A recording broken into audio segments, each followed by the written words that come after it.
We're going to focus today on remotely connecting and engaging with others. We're going to look at different points again. We're going to have two topics before we go in there. Yes, I will quickly introduce myself with a very mercifully short introduction. As always, my name is Martin, and I have, as you can see, I've worked in the area of human-centered leadership for quite a while. Very honored to have the opportunity to share my knowledge, really important to me on the local area, but also on the national and sometimes even international stage, and also to pick up a few recognitions and awards along the way. So before we go really into it, I have a bit of a COVID thing perhaps here again. Yes, it certainly had an impact, and I think that's what triggered today's session. So how can we connect and engage remotely? Certainly Zoom is one of those areas which we can utilize. I do understand that technology can't solve human problems, but I really do believe it is a huge, great tool to stay connected and to keep things going and exchange very important information. But I want to hand that to you. Please give me a bit of an insight. What's happened in your life, as I said, since we talked last? Thank you for sharing, Lisa. Who else would like to share some exciting news? And I'm sure we are very keen to hear some positive and exciting news. Perhaps you maybe want to even share an strategy that you implemented from our last session. Sonia had a bit of a smile. Would you like to share something? There we go. I wouldn't say it's exciting. I'm just really pleased with how well my online side of things is going at the moment. So as you know, last time we talked, I was mentioning that my website was up and running, and it was, it's been a real eye-opener into the sort of that side of doing business. And and I'm just, as I said, it's not very exciting, but it's positive. It's very positive, and right. It's kind of given me a real sense of accomplishment. I'm actually just working on my first ever newsletter that's going to go out through the website and probably through my social media channels. So I've never done a newsletter. I've thought about it. So all the things that I've been thinking about, talking about, then I keep thinking about it, and then I keep talking about it. I'm actually finally doing them, and awesome. And it's you know, look, it's one of the upshots, I suppose, of just having that time and ability to focus on those sorts of things as well, with not having my businesses almost as a distraction, as if that makes any sense. Yeah, so yeah, fantastic. Yeah. So that's working really well. And if I get lost, you just jump in and you take over then. Yeah. Awesome. I love it. I'm an expert at it now. Good work, good work. And it's it just shows how much we can learn in very short period of time. I always say, thinking about Zoom, how many people used Zoom prior to 2020? Maybe just show some hands. 1, 2, 3. So not too many, actually quite a small percentage. And today it's almost the norm. Who spends almost every day, at least at one Zoom session? Not that many. No, that's good. But once a week? Yeah, sometimes I feel like a bit of an Amy operator, you know, lucky you're with Amy, with my beautiful headsets here.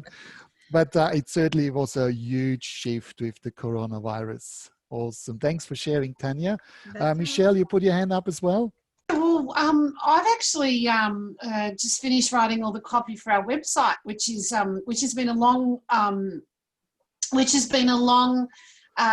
process, because I just don't have time. So I've just finished all of that. So that's going to get launched probably sometime in the next 3 to 4 weeks. So keep your eye out, everybody. Fantastic. So sounds great. That's pretty exciting.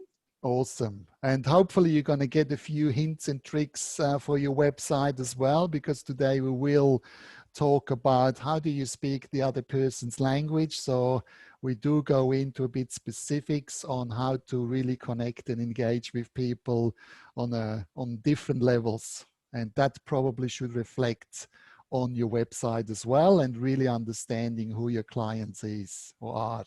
Cool. Somebody else would like to share? I just wanted to say that also Michelle's on the Business Connect Wyndham tomorrow. I didn't see that until a third email that came through, so it wasn't on the email that we sent out from. Awesome. That's 8 o'clock, all right, I think. 8:30 tomorrow it is. Is it 8:30? 8:30. Okay. Yeah. So we can sleep in a bit. Yeah, and I think it'll follow on nicely from what you're talking about today, Martin, because it is to do with social media. Awesome. Fantastic. Cool. All right. So let's quickly get out of here. I would like to give you a bit of a poll here to get started, and I'm launching that, and it's a very similar one that we had last time, but this time I would like to focus a bit more on loneliness. Again, it's coming from the ABC research. Proportions of Australians experiencing loneliness with a high frequency since COVID-19 outbreak has. And hopefully you know the drill. You should be just able to click on an option, see how we go. The numbers will start to go up. So just click the one which you think is accurate. Do you think it decreased, stay the same, doubled, tripled, quadrupled, or sextupled? Let's see what's the results gonna come up. There's still a few people who decide. No, we have 100%. That's awesome. So let's share that with you. And most people actually said tripled, 46% tripled, 8 doubled, 23 quadrupled, and 23 sextupled. The answer actually is yes, tripled. It went up from 6% up to now 20.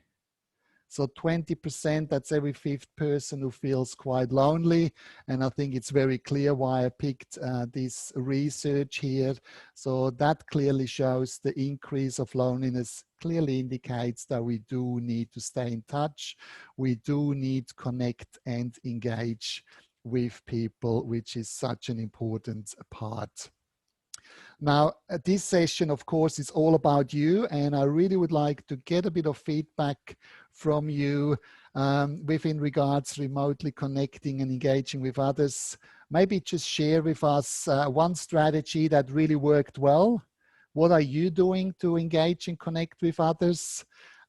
Maybe one challenge that you face, because that will give us some insights of what we're going to cover today.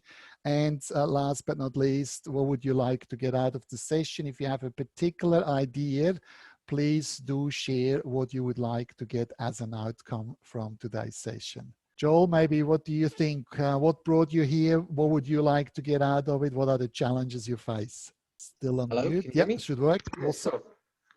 So the challenges I've got as an insurance broker is that it's a very face-to-face industry. There's a lot of direct insurance companies out there, the likes of AAMI and the ones that can do it online and do it over the phone.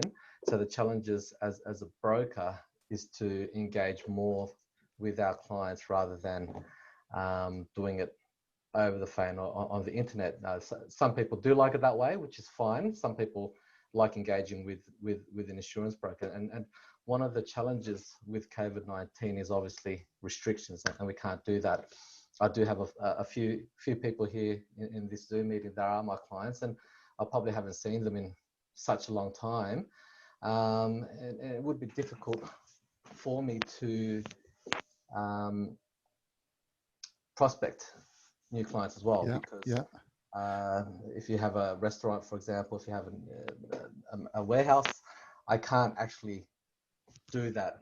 And as I mentioned last week, I can't do that online unless a person is walking around with their mobile showing me their warehouse. It's not working. So I need a better strategy on working remotely, especially my industry. Awesome. Are you focusing a lot on maintaining relationships at least? So hopefully that once we are able to go out again, that you do have the opportunity to catch up. Of course. Not just purely on business side of things, but on a welfare side of things as well, because a lot of my clients I do consider, friends as well. And so I do engage with them just to say hello, essentially, and the insurer side of things is a side chat. Yeah, awesome, awesome. And quite often, if we build those relationships, we're going to go into that area as well. How do we build rapport? How do we build trust to ensure we can actually follow up and really have those strong business relations? Awesome. Thanks for sharing, Joel. That's Somebody else? I'll just ask you to unmute. Yeah, should be able to hear you now. Oh yeah, yeah. Like I said, nothing changed since last week. So still pretty the same. And Busy lady. yeah, so yeah, it's just I'm looking forward for this change of weather. Because I love sunshine, but at the same time, because I'm suffering from a terrible hay fever, so it's good and bad. Yes, that it spring is. is on. Yeah, cool. But as long as the Awesome. sunshine is there, I'm happy. Yeah, fantastic, fantastic. I think Imran actually put his hand up. Maybe he wants to share something. Thanks, Martin. The challenges I face like nowadays, if I go to a meeting or webinar, it's hard to connect with the people. Like, so it has in the Zoom, it has less chance to do it. But I have the different strategy for me. Like, I want to meet new people, like at least 5 new people in each week. So when I go, I try to connect with them in personal and do one-to-one. But sometimes it feels very hard for me to connect during the like the 20 people or 30 people Zoom meeting. Yes, it is. I actually just said that the other day.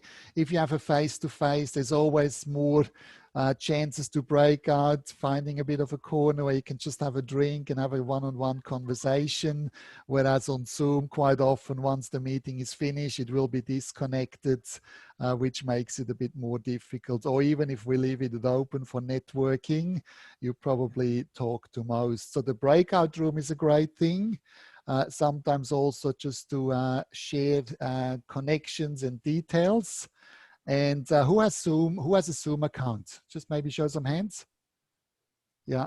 So it seems everybody has a Zoom account. Sometimes it's really important then to book in a Zoom session afterwards and really catching up with people individually. That's really works well, especially for visual people. And we tap into that as well today, especially for visual people who do like to read a bit of facial expressions rather than just making a phone call where you have the auditory version. So that's already a nuance where we can say, all right, does that person really wants to have a face-to-face still online, or is a phone call more appropriate? So thanks for sharing that one. Now, I think just a question, who think that it is easy to be misunderstood? Everyone? Yeah, it's quite amazing. We talked about 60,000 thoughts the other session. We talked about how we sometimes confuse ourselves and how we sometimes have a bit of a conflict or limiting thoughts. If we're dealing with other people, sometimes it's even more difficult to be misunderstood, or more easier, I should say. And I love the quote from George Brennan Shaw, who said, the single biggest problem in communication is the illusion that it has taken place. And I'm sure we can all relate to that. And to prove a point, let me do an activity. Maybe you came across it, but I think this is very powerful, talking about Wyndham Connect. This is called recognizing the song, or tappers and listener. I think Tanya's done it before, but it's really important to go through that step. So I'm actually going to tap out a melody of a song with my fingers on the table, and you have to guess which song I'm tapping. But before I do that, or let me ask you a question. In a percentage, how many people do you think will guess the right song? Maybe just use your chat box and give me a certain percentage. How many people do you think will actually recognize the right song? Kim is very positive, 0, huh? Then we have Gemma, 10%, 15%, 1%. Oh, Joel is a musician. Are you a musician? Only me, he says. Love that one. So the pressure is on you. I think I'm going to ask you afterwards. There's a few more coming through from Amol, 15%. Lisa says 10%. John, did you have a guess? Let me see if John came through there as well. John said 0. I would have thought with your beautiful headsets there, you're listening to music a lot. No? No, okay.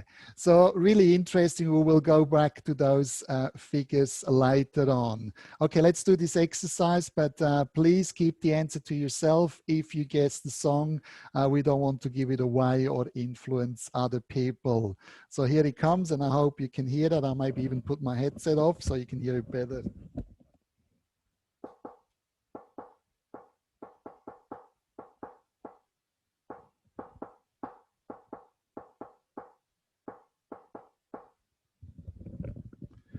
Any ideas? Everybody shakes their hands. I think we can go straight into the reveal. Does anyone has an idea? Maybe just put your hand up, or you can actually put the song straight in, because I saw a few heads going back and forth. David says SOS. Yes, please help.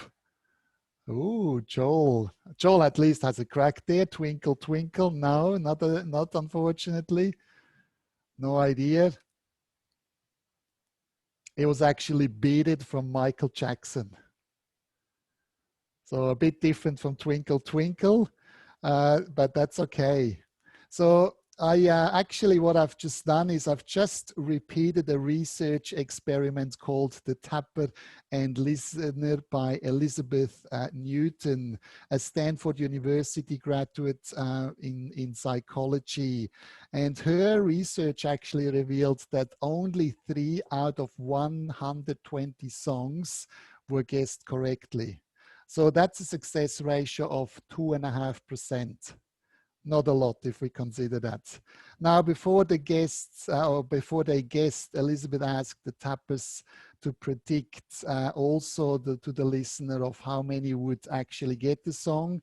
They predicted 50%.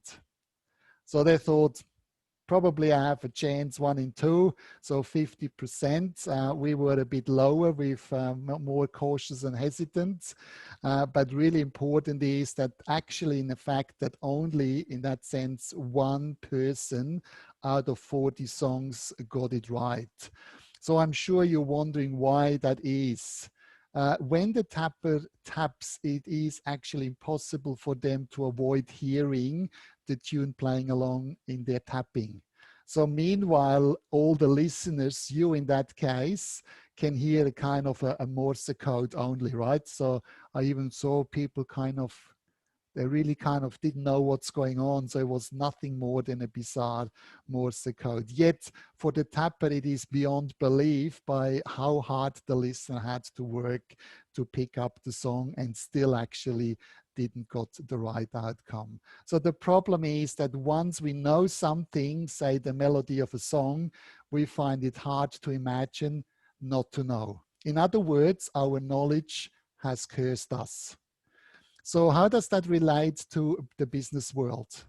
Well, unfortunately, it is the same principles. Managers and employees, customers and staff, corporate headquarters with their frontline management staff in the operation areas, all rely on ongoing communication, but suffer from enormous information imbalance, just like the tapper and the listeners. So we can agree it really is very easy to be misunderstood. So this raises the question, of course, what are frequent communication barriers? And I just want to get you involved. Maybe just take yourself off mute. What do you think are the most frequent communication barriers that you face? Gemma, did you take yourself off mute? Yes. Yes, What Martin. For me, it's like because I was not born here. Like sometimes, like you deliver it here, you talk to someone, and then what they understood is different from what I'm trying to, say to them, and same thing on vice versa. So that's one thing that I experience. Yeah, and I could certainly tell you a few stories, especially if we have a bit of an accent or a slang. It can be sometimes tricky. I remember I asked once a student to go and get 5 baguettes from the bakery when I worked in hospitality, and he came back with 5 buckets. So buckets and baguettes are probably not the same, but with the accent, we had a bit of a miscommunication right there. Who can relate to some of those stories? I have a story, yeah. Yes, Gemma, you want to have a story as well? Share Yes, it with us. this was told by my friend. Like he's a Portuguese, and then he was working with I think Lebanese or Turkish that time in the butcher. So they're trying to move this lamb, big lamb, yeah. And then so the boss said to him, "Can you weigh this? Wait this." So what my friend the Portuguese thought, like wait, like WAIT. But what the boss saying is wait this lamb. Yeah. So then the boss came. What are you doing? Why nothing happening? Because you told me to wait. Yeah. Because of the synonym, no, but the word is different, but the synonym is the same. It So is that's so completely funny. different. It is. And we all have different perspectives. We all have different interpretation. You remember what we talked about last time. You get what you focus on to the exclusion of everything else. So even if we hear, see, and feel or see the same thing, we probably have a different interpretation. David? And it's also that we have probably in a business relationship or manager-employee relationship, we have past experiences that we might interpret into the current communication. We do not necessarily understand that the other person might have changed their point of view since our last conversation. It is amazing. And that's where we're talking about anchors and triggers quite often, where we even get or create different identities or slip back into it. One a beautiful one, which I noticed the last time I went back to Switzerland, and I may share that with some of you. You know, you can be a very successful businessman, very independent, living on the other side of the planet. As soon you walk home or back into your home where you grew up, you suddenly become the son again. You suddenly kind of have different behaviors and a different identity that creates different interpretation, feelings, and behaviors as well. So well said. Thanks, David.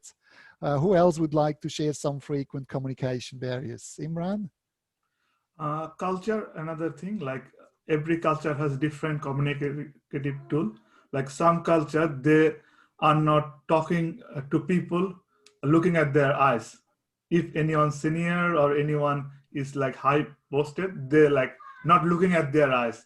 But in here, if you're not looking at their eyes and like talking to you, that feels something different. It is. So, and it's amazing, again, it's the conditioning, what's acceptable, what's not, our habits, our rituals, and you're spot on. Some culture would say not looking into somebody's eyes is showing respect. Other people would say not showing in or not looking into other people's eyes is quite disrespectful. So it could be almost mean the opposite thing. Absolutely. Now, unfortunately, that list is very long. I came up with a few things as well.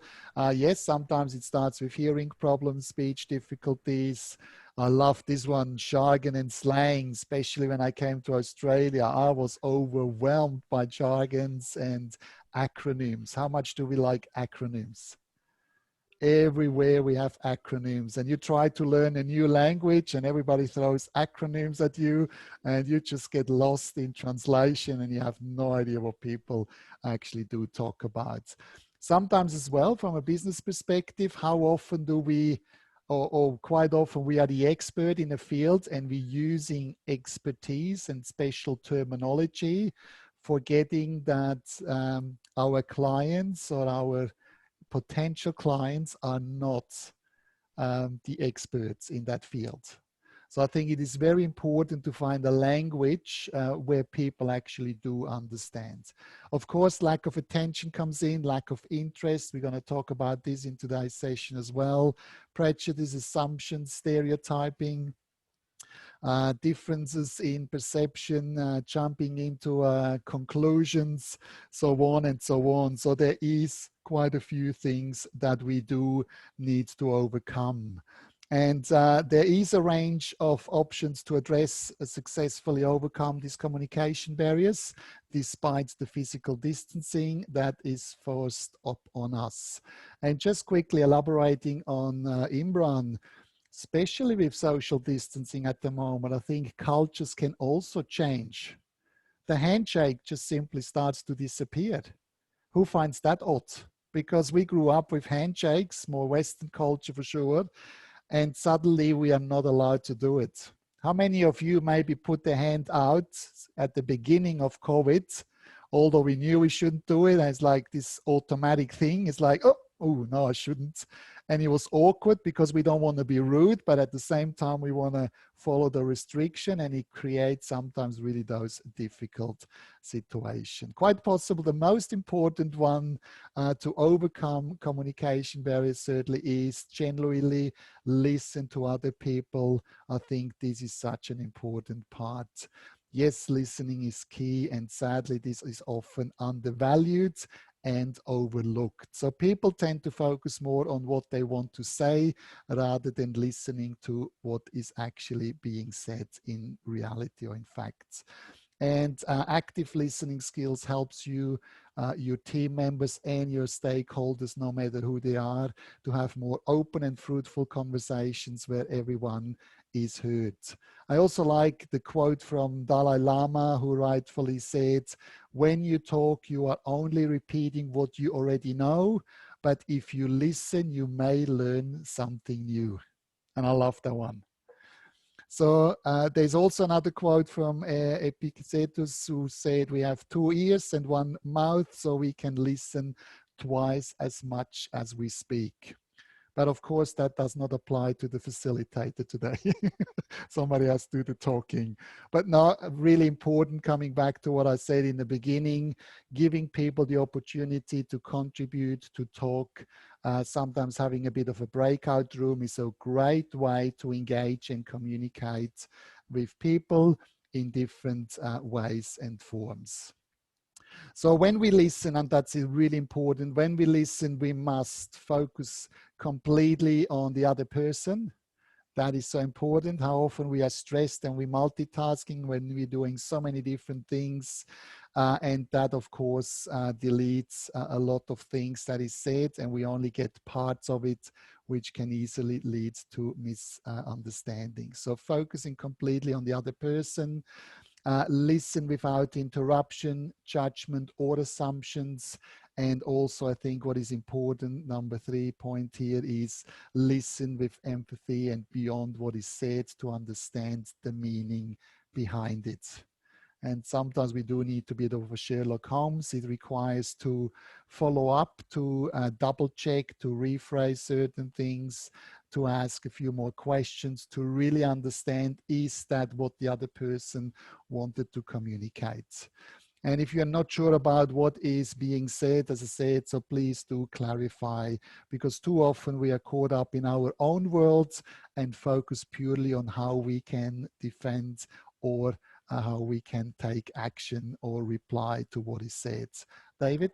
Yeah, it also, when you're talking about clarification, it also helps to actually rephrase what you've understood and tell that the other person to actually see that if that's what the person wanted to communicate. Yeah, and especially at the end of the meetings, quite often is so important. So, okay, can I summarize or can I rephrase? Where do we go from here?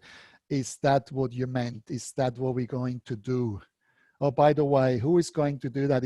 Am I going to do it, or are you actually committed to do these particular tasks? So going really into specifics and covering the why, the how, the what's, the where, the whom, and the when. So there's quite a few points to follow up, but they are very important ones to create accountability and to actually achieve outcomes. Otherwise, people go in all different directions and nothing is done until we meet again. Who can relate to this? Well, we have meetings and there's commitment, or we think there was clear communication and commitments, to then find out people are coming back, they're confused. Oh, oh, I didn't realize. You thought was that my job? Oh, I didn't realize that. So there's quite often very clear communication barriers that were put up. And this is really the reason why we put it together, this session here, where we will focus on building rapport to establish trust and also to get your message across with impact. One thing that I've learned as a business owner very early days is really people don't care how much you know until they know how much you care. And I think that is coming beautifully back into what we've learned in our last session, heart over mind. So sometimes we are very intellectual. Yes, we are the experts in the field, but I do believe, and I think we all agreed in our last session, that people do connect more on the heart level rather than the intellect. Quite often the expertise is given. People expect us to be the expert in the field, but they really start to care when they know that we care as well, which is the articulation part in that conversation.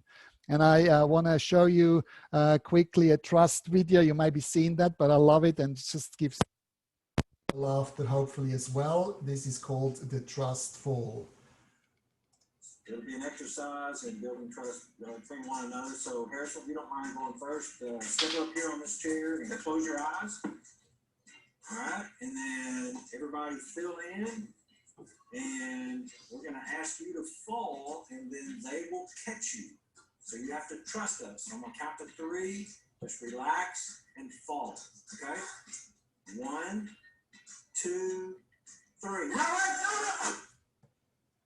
And I hope you can hear me. Yeah.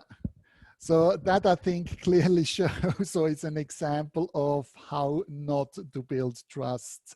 And I do believe this poor guy, I'm sure he will actually be quite resistant to try this out again with the group of people.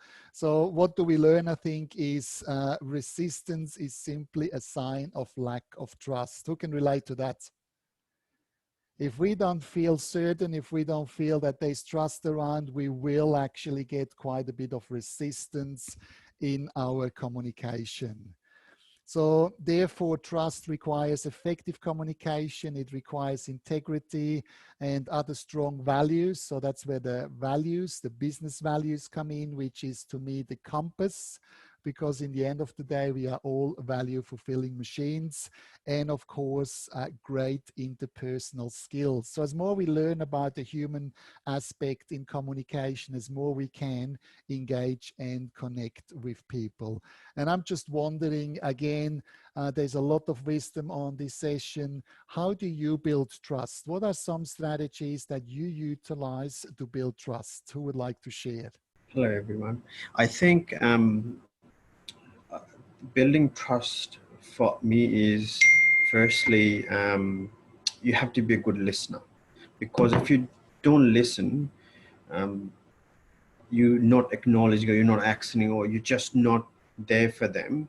So if you are a good listener, I think that's one of the first steps in building trust. That's my understanding. That's how I do with team in personal life, professional life, is I listen them before I even commit or say anything or pass any comment or anything. That's for me is the key to a step to building trust.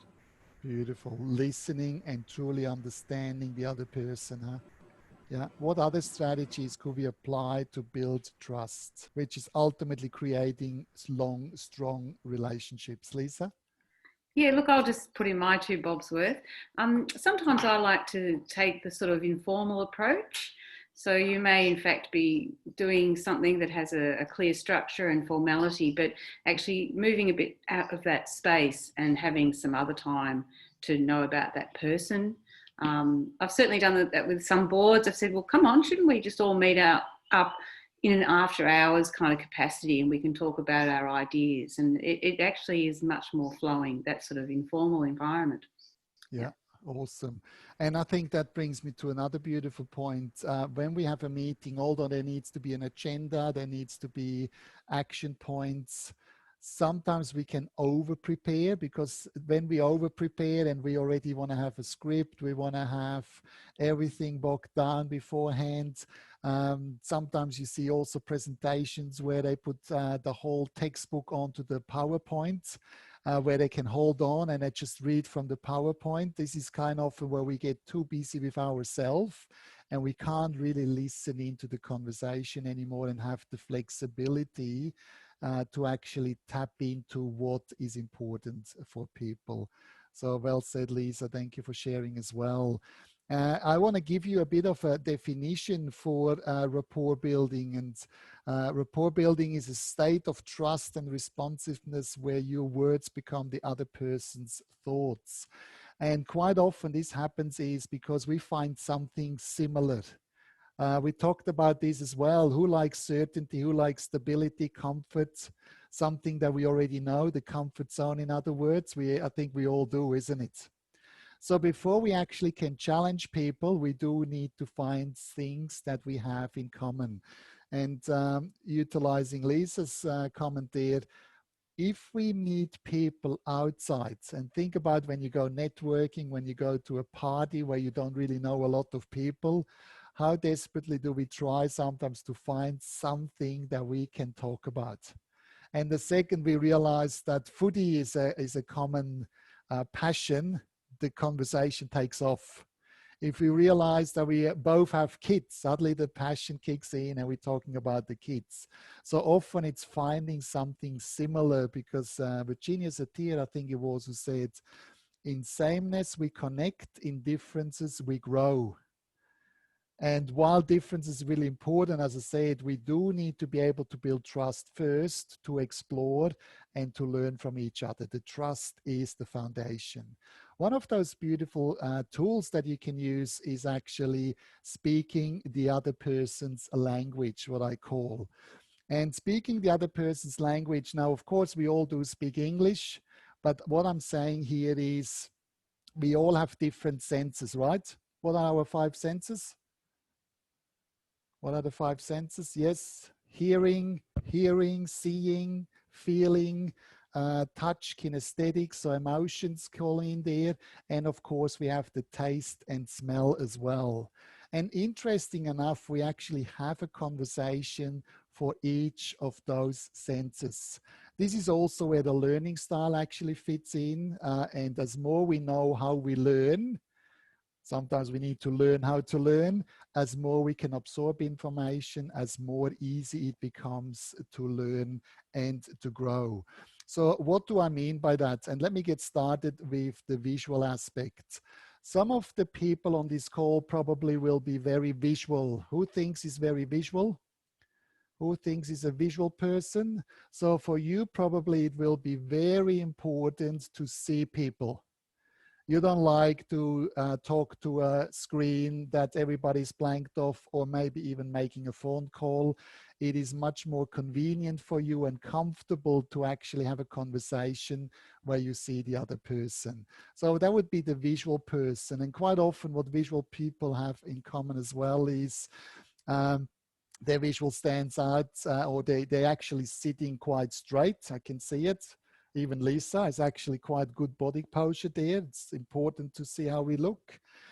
For ladies, and I may stereotype here a bit, but for ladies, especially the ones who are very visual, so we have all 5 senses, of course, but some are very visual, whereas the other ones are quite low. This perhaps would be the ladies who have their lipstick, their fingernails, and their handbag all nicely, beautifully color-coded. Who can relate to that? So very visual. It's very important that it looks good. Tonya, you're selling clothing. Having that visual thing probably is a very important aspect for a lot of your clients. Absolutely. It's all the majority of what I do is visual. Like it's a huge element of how I communicate with it's the first thing that people see. It's what they see, and then they see me and they see how I'm dressed, and then it's all visual. It's really all visual. It's very visual, and that's why your website probably and your social media needs to have a lot of pictures, a model that looks good in your clothing, put it on a human, put it on a real person, Yeah. which fits then in also to the kinesthetic people, which we're going to cover in a second. So they are different aspects, but visual for clothing, certainly very important. Then we have the auditory people. I'm talking or thinking just here about Harley Davidson people. What do you think? They need to be quite auditory. You know, the whole sound, that thing, it comes in. Auditory people, they love sound. They love to listen to things. And I wish I would have known that prior when I was in the classroom, because I can remember in one particular thing, I'm quite visual and kinesthetic. Auditory to me is, yes, it's there, but it's not as important. And I remember in one particular case, I had a student who was always sitting like this towards me. So the only thing I could see is the person kind of their ear and writing things down.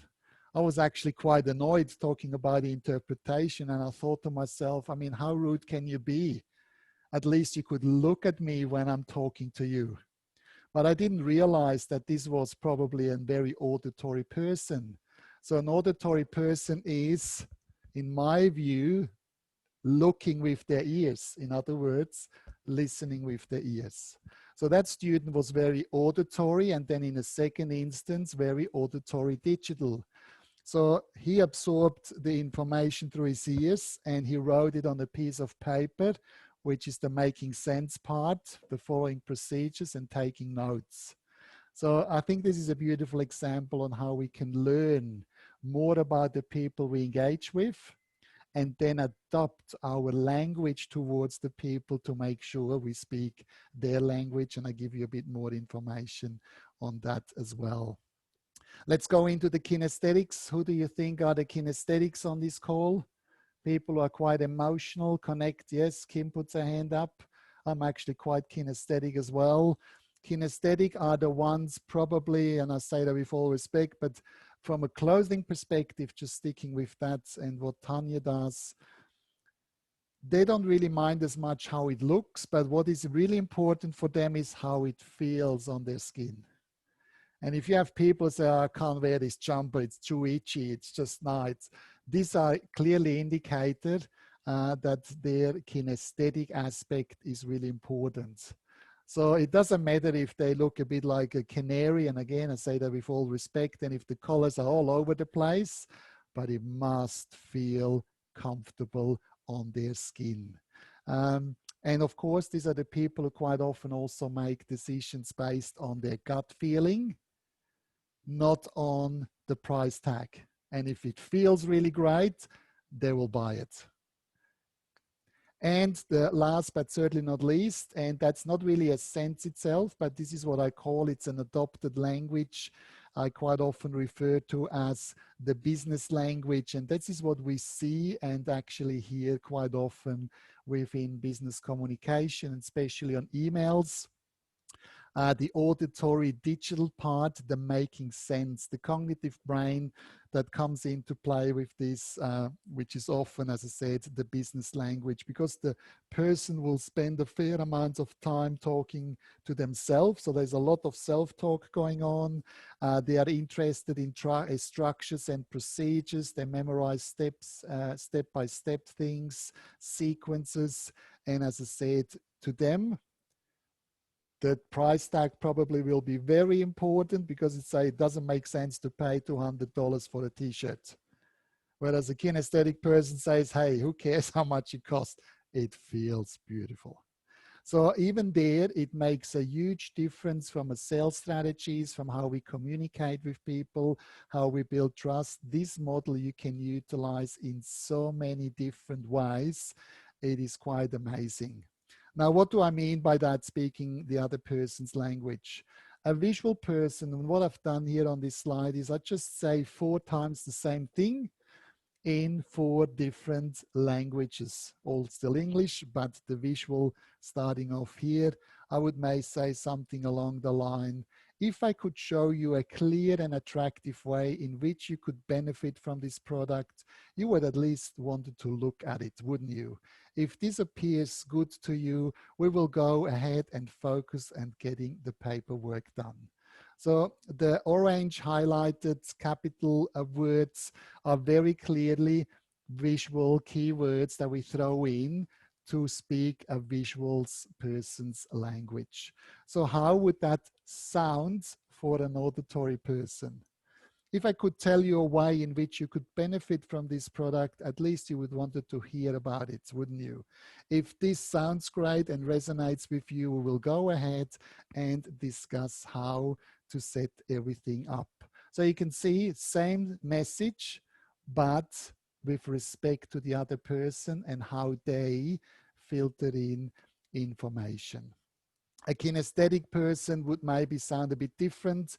If I could give you or get a hold of a concrete way in which you could benefit from this product, you would at least want to get a feel for it, wouldn't you? If this feels right to you, we will explore this product together. So together comes in as well, because emotional people quite often need a sense of belonging.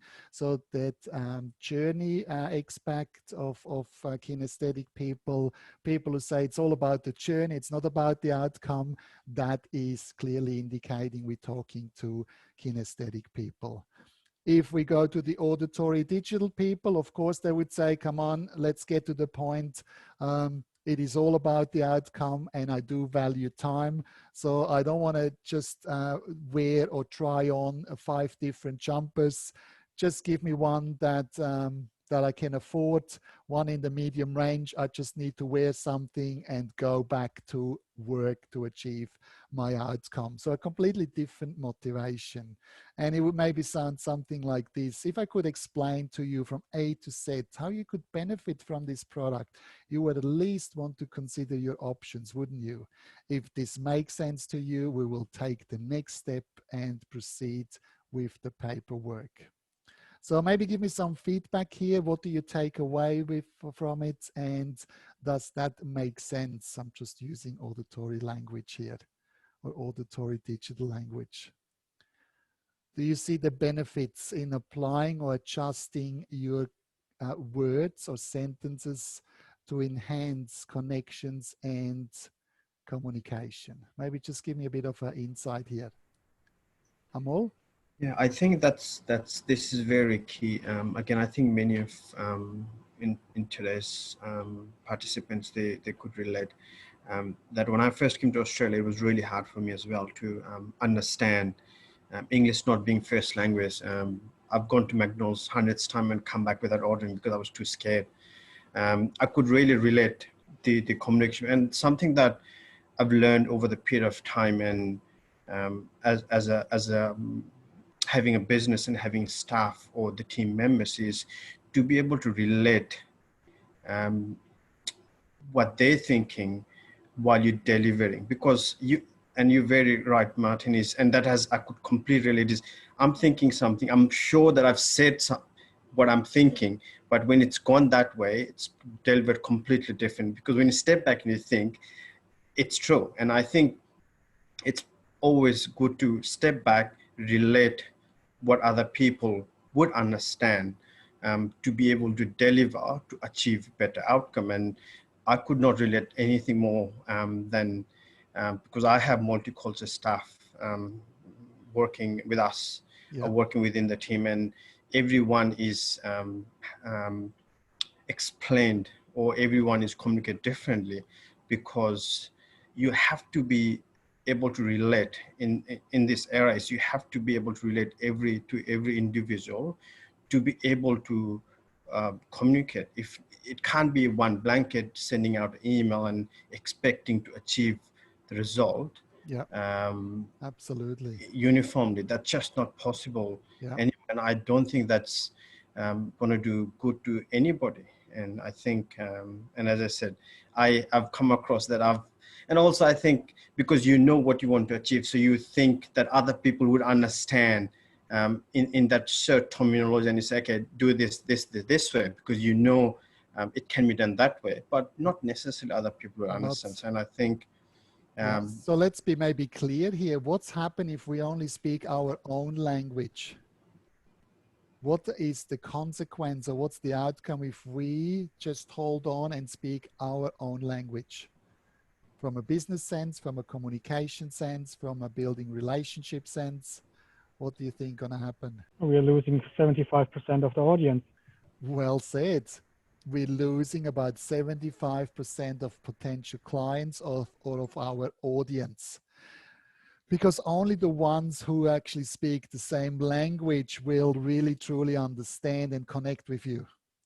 And even if you maybe notice in the future, quite often when I ask a question, I ask the same question in 3 different ways. I'm just curious if you can share your insights. What do you see, hear, or feel?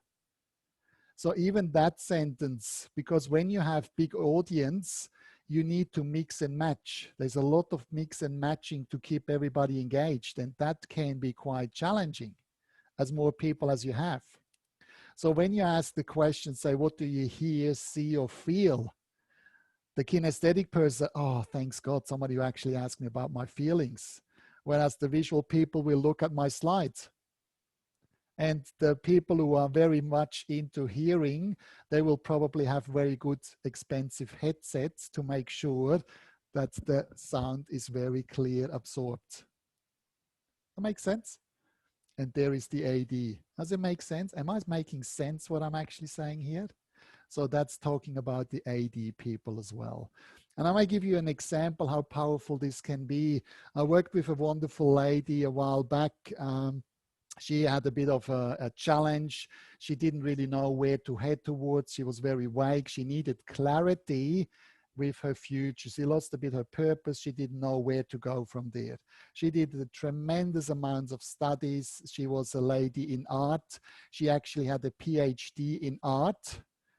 So what does that tell us from the 4 things here? Art people. Where do you think she fits in? Yes, into the visual aspect. Now she said, because education would be probably in auditory digital.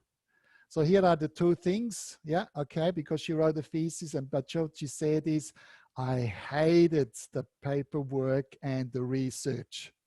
So clearly when I'm listening, as I'm also, when I'm listening, I say, all right, don't bother that person with AD because she hates that part. Leaves me with AD. So in one of the sessions, I said, okay, let's do a bit of a goal setting exercise to explore your vision and purpose in life. And she blocked right away. She said, not going to happen. It doesn't work for me. I said, oh, okay. I'm interested. Tell me more. She said, I've done it so many times before in my life. It does not work and I'm sick and tired of it. I said, okay. So let me ask you a question. How did you do it in the past? And guess what she said? Every time she had to do a goal setting exercise, she had to fill in a questionnaire. Her head went down. She had to fill in a questionnaire. And what's that? Is it visual, auditory, or AD, or is it kinesthetic? Filling in a questionnaire. It's auditory digital. AD. It's very AD. And she already told me I hated the thesis. I said, okay, I do understand. I appreciate your honesty. What if we're doing it completely different? Are you willing to actually do the exercise in a completely different way? And she said, all right, let's do it. I trust you. So meaning we already established some trust, some rapport. And guess what I done? Because I knew she is a very visual person. The first thing I've done is maybe just stand up straight. Remember, as I said, visual people quite often do stand up straight. Where do they look? Visual people, where's your visual? If you imagine something, if you recall a visual aspect in your life, where do you look? Up. David looks up, yes. To see things unconsciously, we need to look up. If you go for a walk, if you go into your imaginary space, you do need to look up, right?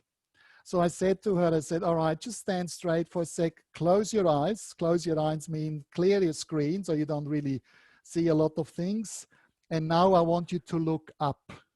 And I said, close your eyes and I want you, remember she was art, I used her language and I said, I want you to imagine a clear canvas. Do you think she knows what a canvas is?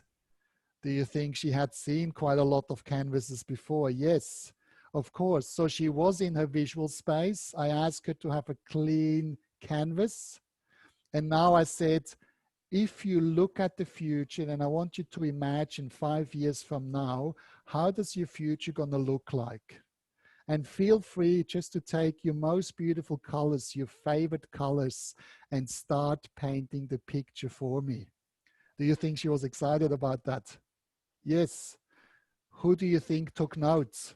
I was just standing next to her, writing down everything she said. About 15 minutes in, I said, all right, you can open your eyes again. So this is probably your vision. She looked at me like, how do you know? I said, you just told me.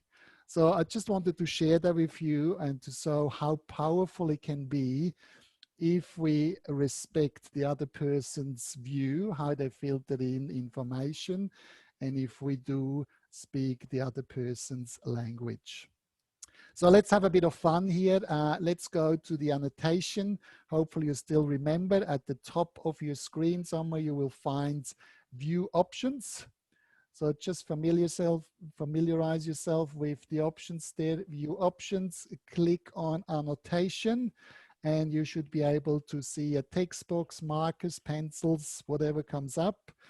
And please, let's just explore what are typical words or phrases that those 4 quadrants would use.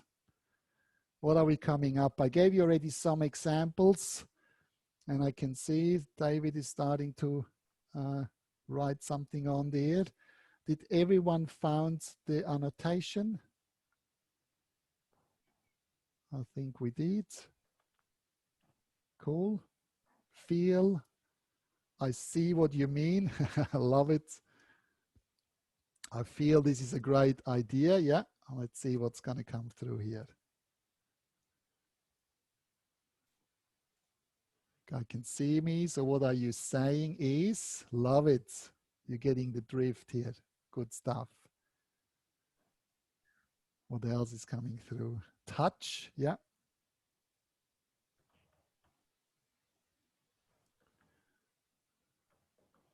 It sounds like an amazing idea. Here, this is a wonderful proposal. The plan would be, love it, yes. So we have one thing at least in every quadrant. So let's just keep going. See how many things we can come up with.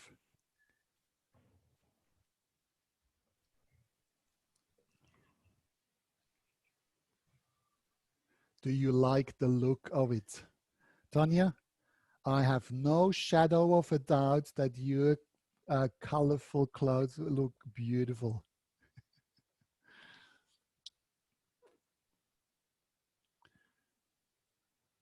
Eye-to-eye contact, yes. Ooh, I love that one. I appreciate you don't have a lot of time.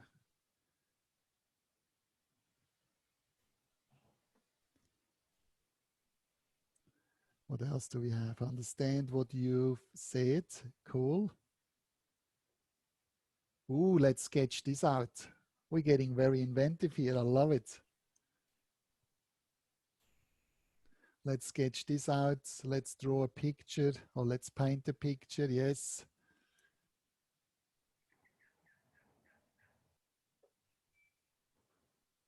Feel the texture. Oh, yes.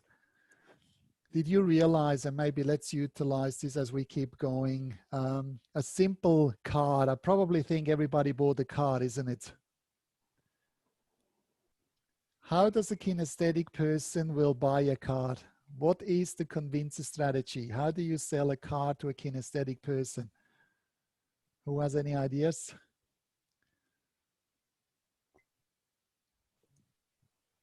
They probably need to go for a test drive. Put them behind the steering wheel. They need to feel the leather. Probably they will use their hand and go over the dashboard to feel the texture or the mahogany, whatever it might be, depends on the price range, but they need to feel things. you look good in the driver's seat. So there's a bit of visual thing going on. Probably I would ask in a kinesthetic way even more, how does it feel behind the steering wheel? What are the next steps? Yes, auditory people, they love to know what are the next steps. They need to be able to make decisions based on evidence, research, quite often really important. I did a very similar exercise. Recently in a workshop, and one person said, yeah, but I don't know, where do I fit in? I said, okay, let's go through. Are you a very visual person? If you look at your clothes, do you care what color the card has? Those kinds of, not at all. And he said, auditory, how important is it to you how people choose their words? Are you a bit of a stickler sometimes where you kind of really question the words people use? Well, no, not really. Are you quite an emotional person? Do you connect with people on an emotional level? Do you feel different emotions? Do you tap into your emotions? What the gut feels says, no, not really. I said, so what's about the auditory digital? I said, I really don't know. I still have to do probably more research on that. So as you can hear clearly, actually that person was auditory digital and clearly indicated he needed to do more research, which is a beautiful indicator that that person probably is quite AD. So let me see what else we have here. Touch, it feels, if this is a great idea, feels great. Yeah. Let's get to the point. Love this one, David. So we know each other now for a while, Martin, and I guess my two predominant types are visual and AD. How many different types do we have, and what is a normal? I don't think that anyone is only one thing or nothing of the others. What is the most common mix? Love that question. Thank you very much for that question, so I can clarify even a bit more on that point. Now, as I said, we probably need to understand that we all have 5 senses. Most of us do. If somebody is vision impaired, what usually happens to a person that is vision impaired? They don't have a visual, but what's happened to the other senses? They go up. Interesting enough. So what I'm saying here, it is, yes, we all are unique. We all have different levels of those 5 senses. So somebody who is very equal, 25, 25, 25, 25 of a sense, they probably are good communicator naturally because they're using a bit of everything, quite generic. Now, of course, they can go up and down. Some people are very high visual, very high with kinesthetic, and then their AD and auditory is very low. So we can have all these individual ranges. Probably in general, we have one that sticks out to the other 3. Does that answer the question? Cool, awesome. Now what I've done is, did somebody make a screenshot? Somebody can make a screenshot perhaps, and we capture that and share that in the chat box. That would be absolutely awesome. Otherwise, we probably have it on the recording as well. Can somebody give me the thumbs up screenshot? Yeah, awesome, cool. So what's happening is, and I quickly get out of here.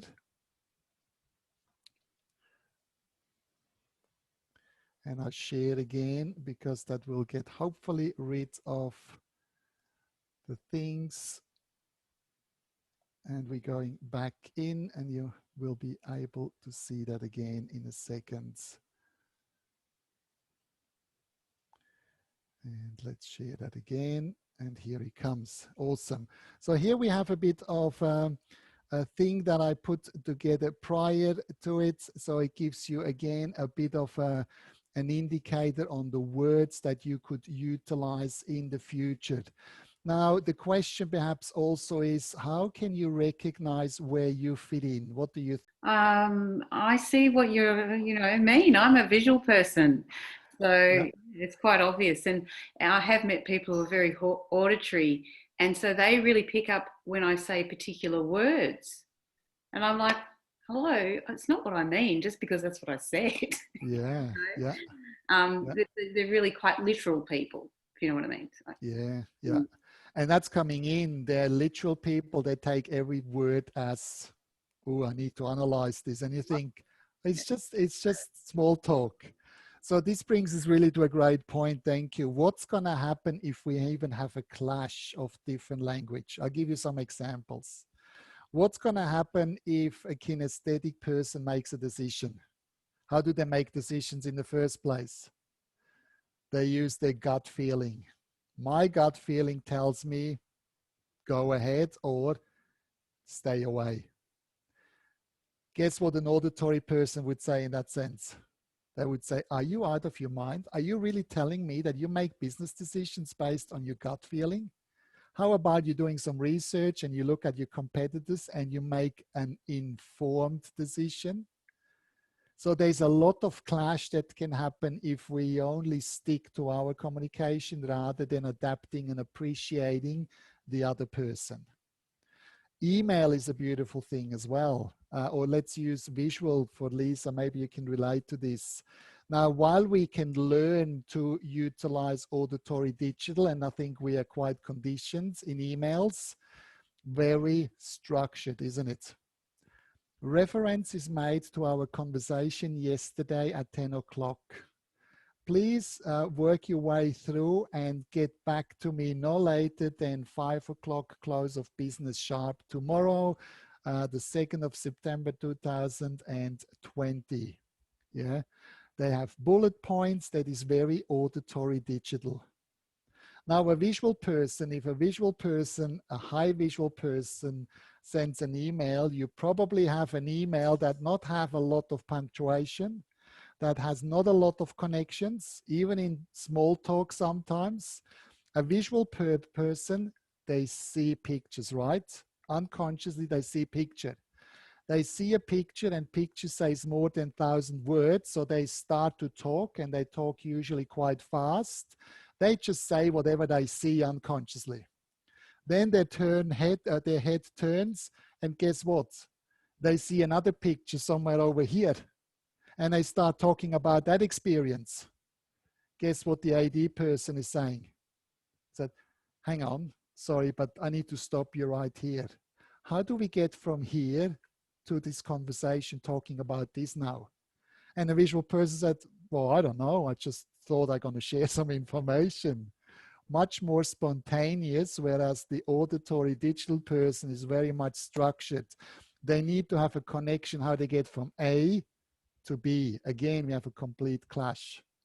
Sometimes when we get those emails, these are the emails where you read through and you think, okay, what was the purpose of that email? I really don't understand.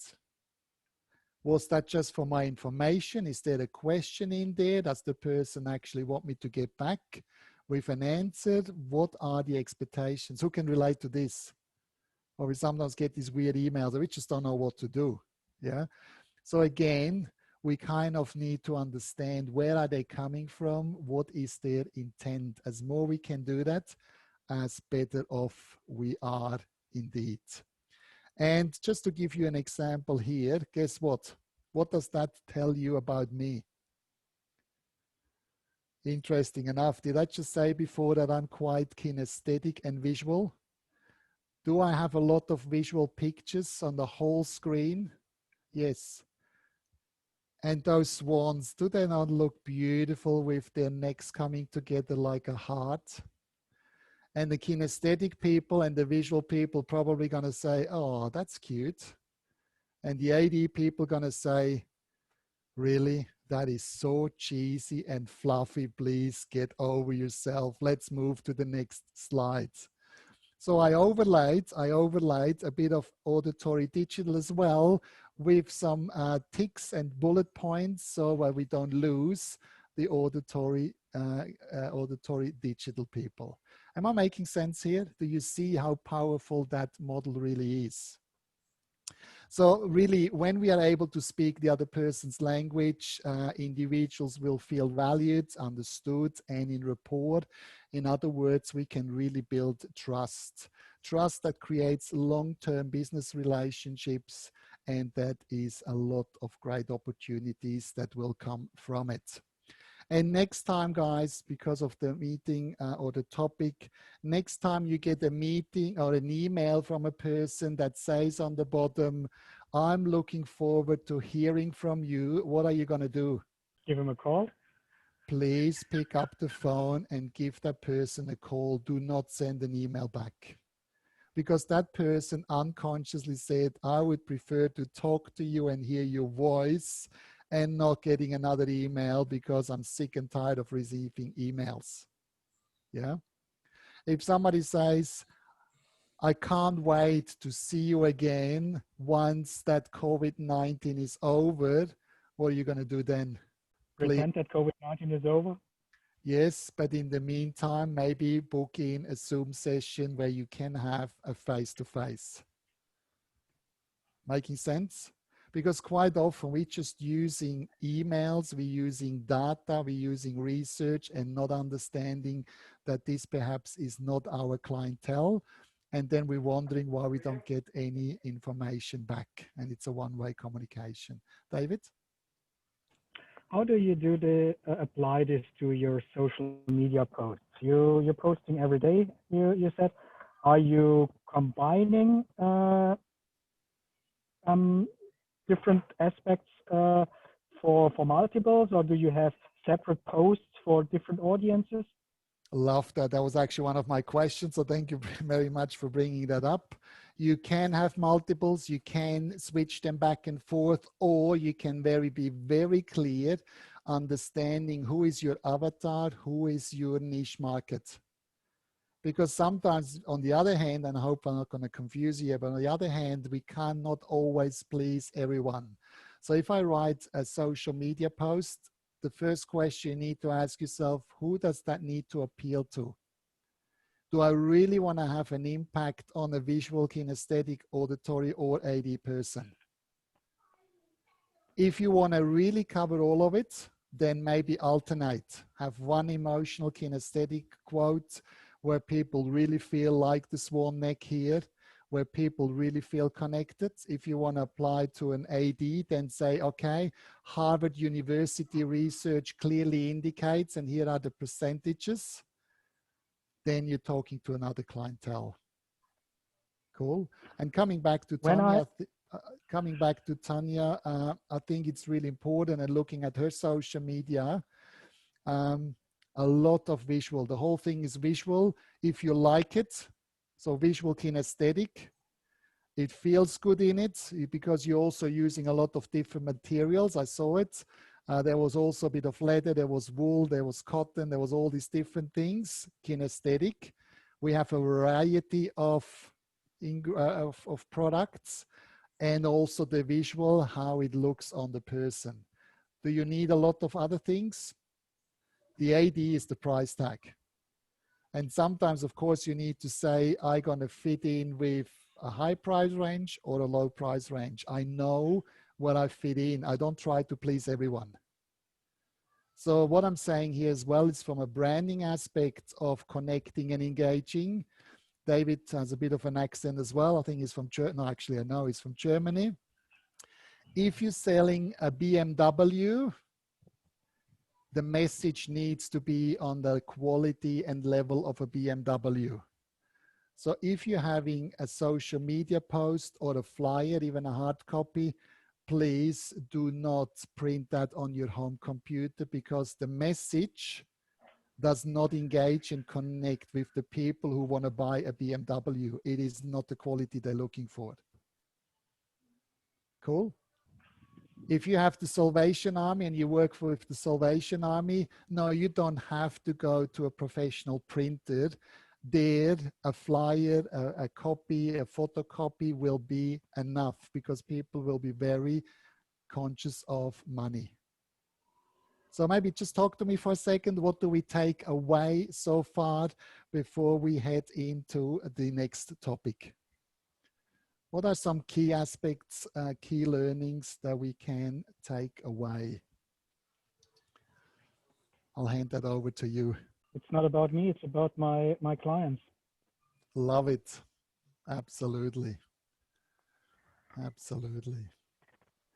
And I think the way it looks, people do need to have a bit more time. So how about we actually doing a quick, almost a bit of a break with a breakout room that will give you some time to really digest, maybe to share some or find the right words to explain, but also maybe to raise a few questions. So Kim, if you can help me out here, see how many people we have on the call. Maybe everybody who is here present, who's not multitasking, if you can quickly put your camera on so we can allocate people into breakout rooms a bit more efficient, that would help. How about 10 minutes? That will give us the opportunity to clear our head and to talk about what are my key learnings so far, what specific action will you implement, and what difference will it make when it comes to connecting and engaging with others. I think so. Cool. Welcome back, everyone. How did you go? Good. A lot of good conversations. Did you try to apply a different communication style than your natural high representational system? Give me some updates, perhaps. It's still going to take a little while to Exactly. build that in. Yeah. It's sort of noted what you're saying, but hang on, let me check my notes while I do my summary statements. But I think I see and feel and understand what you mean. Right, that's a great start. And please let me take this opportunity to say, hopefully one awareness that you got from it is realizing, oh, okay, this is my preferred language. So probably where you felt at ease to put words or phrases in with the previous activity, that clearly indicates you feel comfortable because you're using it very often. The quadrants that you felt like, I'm going blank, I don't, what's that all about? Or I don't really get the right words or phrases. That pretty much clearly indicates that you may have quite a low level of reference system there. So what I'm saying here is perhaps just focus on one particular one new one, and just have fun with it. Try to speak next time with your family member, with your husband, with your wife, with your kids, whatever. Just try to have fun with one other language. So maybe auditory or kinesthetic, and see how you go, and just practice and think, okay, what other words could I use in that sentence? And see how people respond. And once you feel comfortable, then you go to the next. Because I do believe leadership is about having then the flexibility over long time to really swap and change very quickly. Are you hearing what I'm saying loud and clear? Are we on the same frequency? Yeah. So this would be very clearly auditory language versus kinesthetic. So how does it make you feel? Knowing, what is your gut feeling telling you? Can you give me a concrete example of that, how it applies to your way of making decisions throughout your journey? So very kinesthetic, so on and so on. Somebody else would like to share? Imran? So sometimes I feel like I am in between a couple of the thing, like my business is more visual, but my client is all the other kind of people. So, yeah. And sometimes I find myself is more than visual than other categories. Yeah. So that brings me to a saying, and maybe I'm pushing some people's buttons here, kinesthetic. There's a saying, you have to sell people what they want, and then you have to give them what they really need. And sometimes they are two different things. What I mean by that is, Imran, your people or your clients, probably what they need is a high quality, good looking picture, professional picture for their LinkedIn as an example, right? So that's visual, but if they don't speak visual language And if they struggle to actually deal with taking pictures and visual smiling and posing, you need to sell it to them in a calming way, where you maybe for the kinesthetic people or person say, we have a very safe and nurturing environment or whatever, where we have as much time as you need to feel comfortable, and we can take as many shots as we like. You decide, it's all in your hands, and I'm even giving you a cuppa and we're having a bit of a chat before. So utilizing a bit of small talk, don't go straight into it. Yeah, especially with kinesthetic people, they need to feel comfortable. And that whole message is maybe not really necessarily about having high quality professional pictures, but the message is, this is what you need and this is how you're going to feel. Awesome. Tanya, what did you learn? It's interesting because I think I'm actually, in my humble opinion of myself, quite a good reader of people. So I'm very good at sort of ascertaining quite quickly what the person needs from me, if you like, if they need to be like to know how things feel to them, you know, like, but I question whether some of my staff have that same sort of ability to sort of step back and assess the person that they're dealing with and find the best way to communicate with each person that comes in. I mean, one of the things that I'm really proud of in my shop is people come to me to just be there, you know, like they want clothes, but they want to be part of the something that I've created in the shop, and it's how do I convey that kind of empathy and understanding of different people's personalities and what works for different people and what doesn't,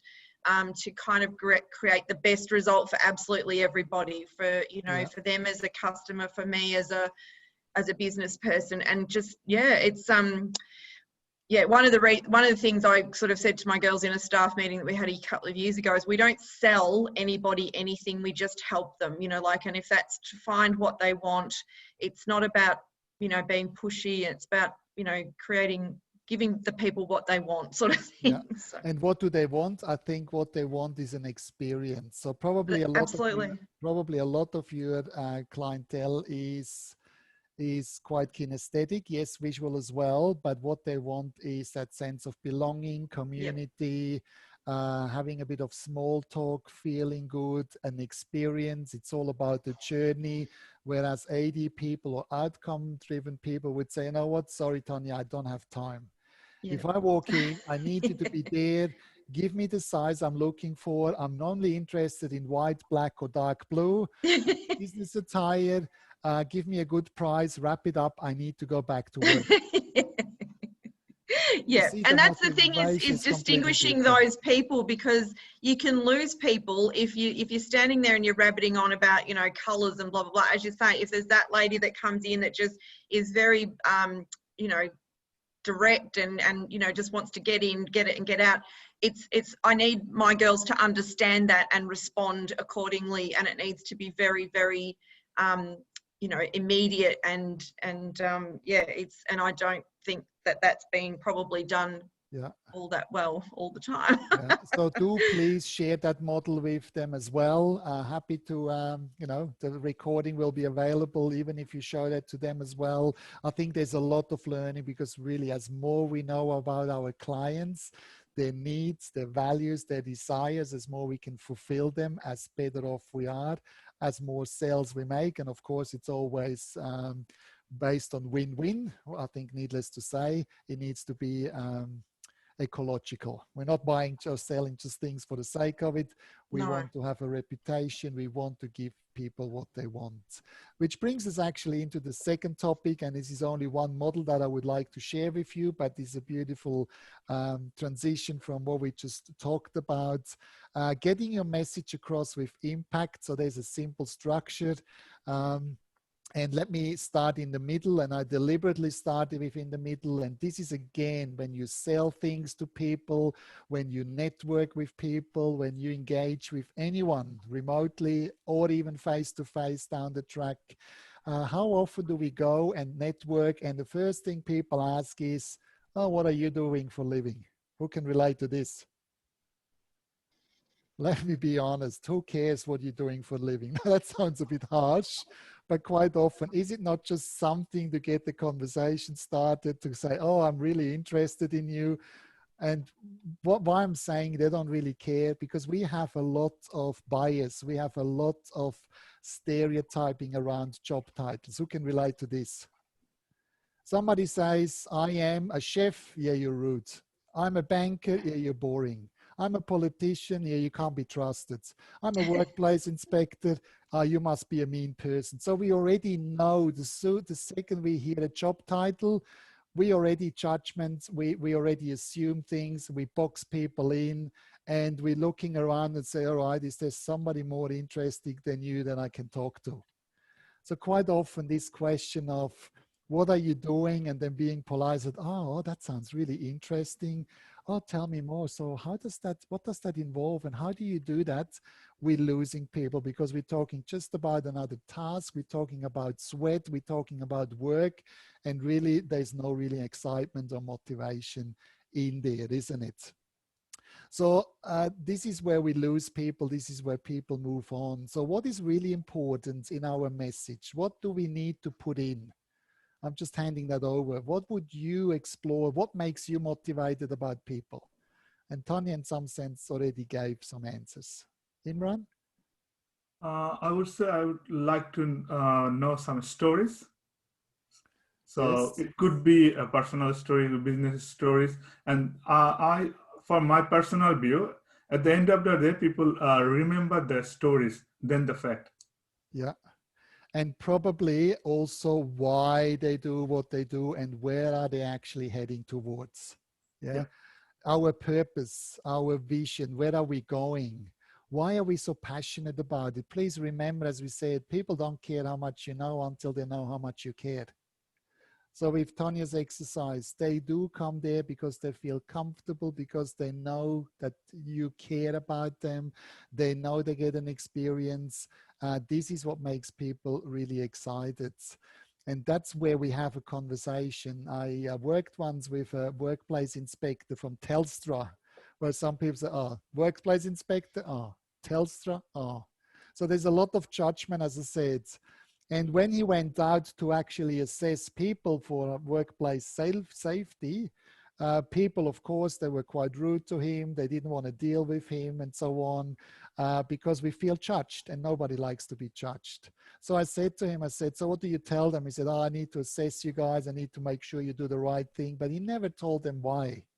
And probably we can relate to some of those ads that we see these days. And I said, why are you doing what you're doing? Do you really want to put people down? Is that your motivation to feel good about yourself? And he said, no, of course not. I do what I do because for me, it is so important to make sure that people can go home back to their family and to their loved ones safe. Because I've seen so many accidents in my life that I would help them to stay safe. Oh, now I get a bit of goosebump because I'm a kinesthetic person. I'm getting a bit of goosebump and say, wow, that's noble. Now I like you. Before, wasn't really sure if I should talk to you or not. But now I can really relate. How beautiful is that? So when we start to talk more about the why, the vision and purpose, I think that is so interesting. And there's a beautiful TED talk, by the way, by Simon Sinek. I think it's called Start With Why. How Great Leaders Inspire Action. I really encourage you, maybe look it up on TED Talks. Really great. And he talks about the importance of why. And I just want to ask you that question. How much clarity do you have around your vision and purpose in your business? Maybe just give me some insights. Are you very clear on your vision and purpose? Yeah. And the follow-up question would be, are you clearly communicating that to your people on your website, on your social media? Are you sharing that vision and purpose? I'm glad Lisa puts a thumb up, because if you're going for election, if you're going for local politics, why do you think people vote for you? because you have a very good vision, a vision that people can relate to, there to make a difference, that you create a better Wyndham than we have right now. Now we're talking. Now, Lisa, I'm interested what you have to say. Make sense? It's the same in a business perspective. As more you let people in, what's your vision and purpose? Amal, you shared some information with us which moved me quite a lot, where you said that Quest is now actually, and please tell me if I'm wrong, but where you're actually also helping people or families with family violence, where you give them a home. Do you think I've become even a bigger supporter of Quest than before? This is something I can relate to. This is something where I say, wow, now we're talking.